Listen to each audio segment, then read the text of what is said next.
अगर आपको लगता है कि आपके साथ कोई गलत कर रहा है और वो आराम से रह रहा है या भगवान उसके गलत कृत्यों की उसे सजा नहीं देते या उसके प्रारब्ध के अनुसार उसे सजा नहीं मिल रही है और वो खुश रह रहा है, तो आप यहाँ पर गलत सोच रहे हैं। भगवान जो सजा देता है गलत कार्य करने वालों की, उसकी आप कल्पना भी नहीं कर सकते। इसी का एक छोटा सा उदाहरण मैं आपको सुनाता हूँ। हरे कृष्ण दोस्तों, मैं हूँ संजीव कुमार, सुना रहा हूँ एक छोटा सा उदाहरण। एक बार भगवान विष्णु, नारायण या कहना चाहिए कृष्ण भगवान, ये सब एक ही चीज के अवतार हैं। नाम तो हमारा बिहारी जी है और बिहारी जी के लाखों नाम हैं। तो वो एक बार भगवान नारायण अब बाहर से घूम के आकर के अपने शयन कक्ष में आराम करने जा रहे थे। तो अक्सर वो अपनी पादुकाएं बाहर उतार दिया करते थे, लेकिन उस दिन वो अपनी पादुकाएं पहन करके अंदर शयन कक्ष में चले गए और वहां जाकर के विश्राम करने लगे। तो वहां पर उनके शंख और चक्र रखे हुए थे। तो शंख और चक्र ने जब पादुकाओं को अंदर देखा, बोले, अरे तुम कैसे अंदर आ गई? तुम्हारा स्थान तो बाहर होना चाहिए था, तुम तो भगवान के चरणों में रहती है, तुम्हें तो अंदर आना ही नहीं चाहिए। जा करके और उन पादुकाओं को बहुत चिढ़ाने लगे। फिर थोड़ा समय बीता, बोले, हमारी स्थिति देखो, हम भगवान के हमेशा हाथों में रहते हैं, तुम तो बाहर रहने वाली है, तुम अंदर आ कैसे गई?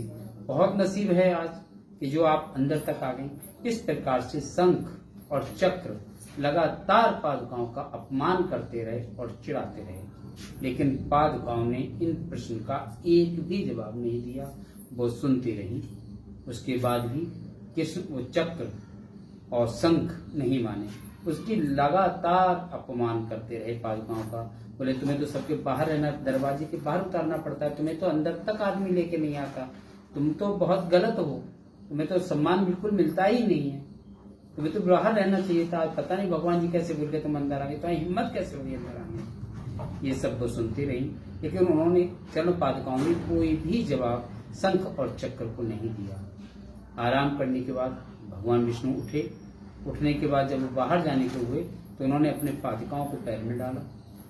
तो उन्हें कुछ असहज सा महसूस हुआ, लग रहा है कि पादुकाएं कुछ नाराज सी। तो उन्होंने पादुकाओं से कहा, बताइए क्या बात है, क्या कष्ट है आपको? तो बोले, शंख और चक्र ने हमारे साथ बहुत अपमान वाला व्यवहार किया है, हमसे कहा कि तुम पैरों में रहने वाली हो, ये सब हो। बोले, तो फिर तो तुमने क्या कहा? बोले, हमने महाराज जी ने कोई जवाब नहीं दिया। बोले, कुछ भी जवाब नहीं दिया? बोले, नहीं। आप शांत रहे? बोले, हाँ। तो बोले, ठीक है। बोले, हम उन्हीं जब आप जवाब दे देते तो हमारे जवाब देने की आवश्यकता नहीं रह जाती है। अगर आपके साथ कोई गलत करता है, बुरा करता है, तो आप उसको जवाब ना दें, उनका जवाब खुद ईश्वर देगा। तो भगवान नारायण, जो कि खुद अपने आप में ईश्वर थे, उन्होंने चरण पादुकाओं से कुछ नहीं कहा, चुपचाप बोले, ठीक है, आगे देखते हैं भविष्य में क्या होता है। तो अगले जन्म में आकर के उन्होंने भगवान राम का अवतार लिया और शंख और जो चक्र थे वो भरत और शत्रुघ्न थे।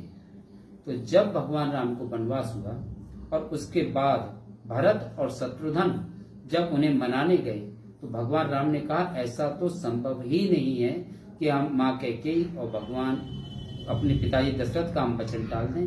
आप हमारी केवल पादुकाएं ले जा सकते हो, लेकिन हम वापस नहीं जाएंगे।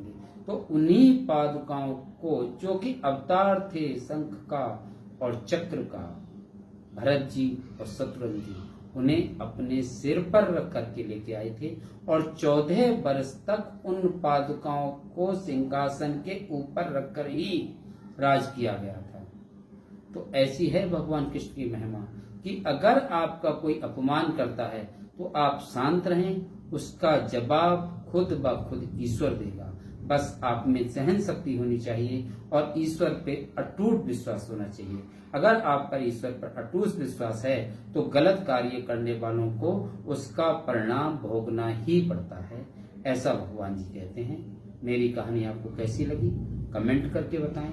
अच्छी लगी हो तो दोस्तों के साथ शेयर करें और ऐसी ही कहानी सुनने के लिए मुझे फॉलो करें। जय श्री कृष्ण।